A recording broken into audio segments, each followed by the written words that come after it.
Perú 2011. La Bolsa de Valores de Lima está viviendo una mala etapa nuevamente.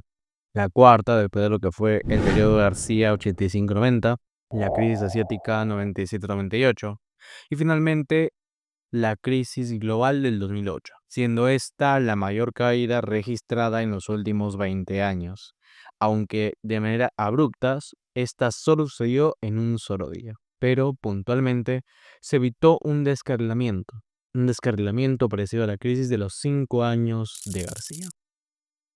Pero, ¿por qué pasó? En esta historia hablaremos de tres figuras importantes, tres figuras que marcaron un antes y un después dentro de toda esta historia.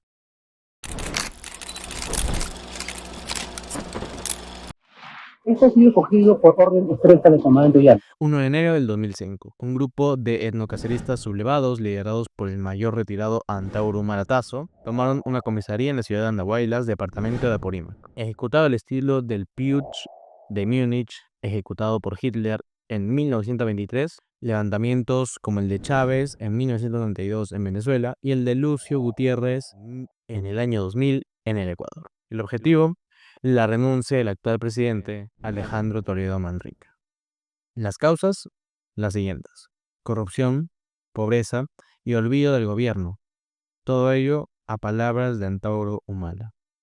Como resultado, 4 policías muertos. Una de las personas que apoyaba esta sublevación era Ollanta Humala-Tazo, hermano de Antauro. Peruano, te escuchamos, te defendemos. Año 2006, Ollanta se presentaba a las elecciones presidenciales con el Partido Nacionalista Peruano, ofreciendo un plan de gobierno interesante en ese momento. Tal como él lo diría, nacionalismo es defender lo nuestro agro, nuestra industria, nuestra cultura, nuestras riquezas, es defender nuestros puestos de trabajo y nuestra gente. Como tú, nacionalistas somos todos los que amamos al Perú. Y con el eslogan, te escuchamos, te defendemos.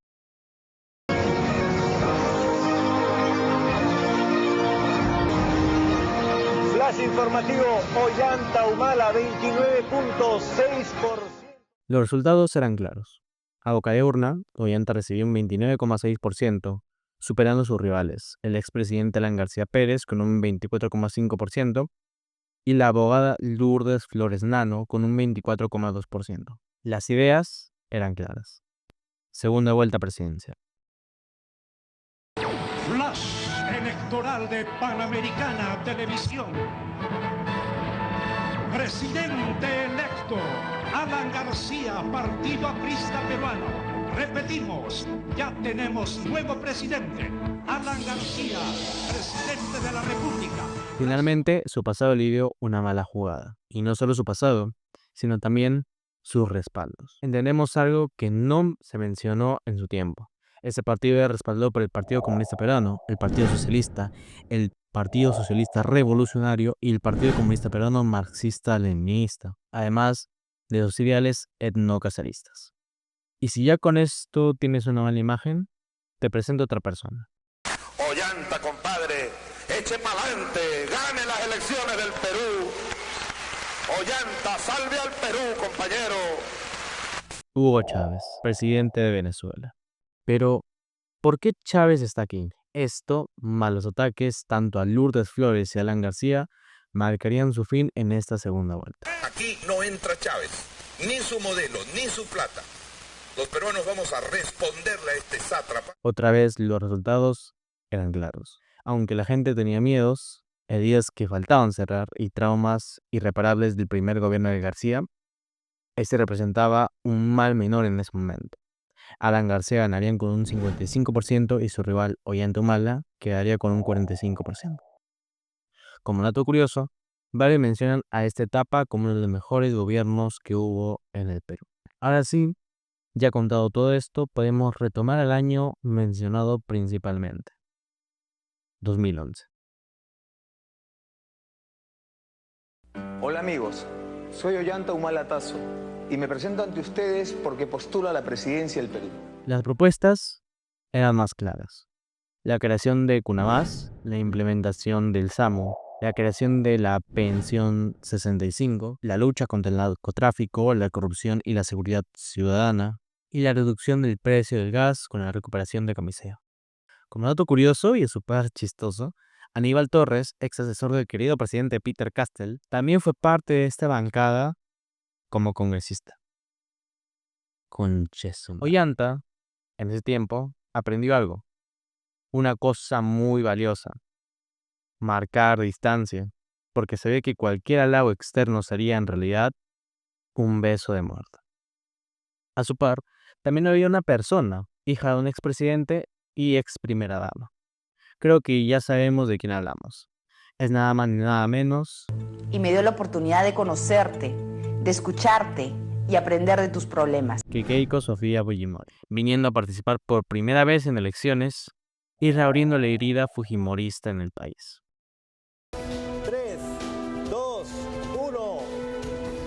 Flash informativo, flash electoral. Primeros resultados: Ollanta Humala llevando la delantera con un 31,6%, Keiko Sofía Fujimori con un 21,4% y finalmente Pedro Pablo Kuczynski con un 19,2%. Otra vez volvemos a segunda vuelta. El Perú se ponía en una situación crítica bajo el pensamiento de muchos, debido a la falta de creencia, sobre todo el cambio radical del idealismo de Ollanta. Era arriesgarse a ser un país de izquierda o volver a aquella época oscura del fujimorismo. 3, 2, 1. Resultado a boca de urna. Ollanta Humala, finalmente, saldría victorioso. Luego de 8 semanas, el Perú estaba decidido. Después de una mala etapa, llegaría su victoria, ganando con un 52,6% contra Keiko Fujimori, quien era acreedora de un 47,4%. La herida fujimorista no se volvió a abrir. Pero mientras algunos sentían júbilo, otros sentían miedo. Miedo radical. El mercado lo evidenció al día siguiente. Ese sería el llamado lunes negro de la Bolsa de Valores de Lima. Una caída de un 12,5%, algo radical en tan solo horas. La preocupación entre inversores y accionistas no se hicieron esperar. Esto obligó a suspender operaciones ese mismo día. Pero, ¿cómo llegamos tan rápido a esto?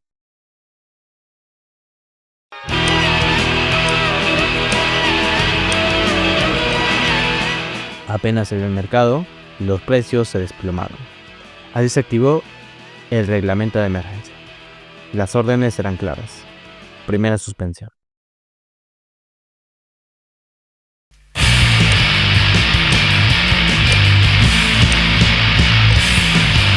Empezó después, donde las negociaciones se detuvieron tras la caída inicial de un 8%. Finalmente, reanudaron las acciones a las 11 a.m. El plan de emergencia funcionó, ¿no? ¿No? La caída no se detuvo. Finalmente llegamos a aquella cifra radical, 12,5, la peor de su historia en los últimos 20 años. Finalmente, cerraron sesión definitiva a las 12:48 p.m., 3 horas antes de lo habitual, haciendo que los inversores puedan calmarse. Las acciones que más caídas sufrieron fueron el de las empresas mineras y bancarias, los cuales son las más sensibles en el cambio político, representando más de un 15% en caída. Finalmente, se apaciguaron las aguas. Pero, ¿qué hubiera pasado si todo esto continuaba? Quizás el quiebre de las sociedades agentes de bolsa, la destrucción total del valor con las pérdidas del 30 al 40%, la fuga masiva de capitales. Pero hasta ahora, todo eso queda como un mal presagio y un nuevo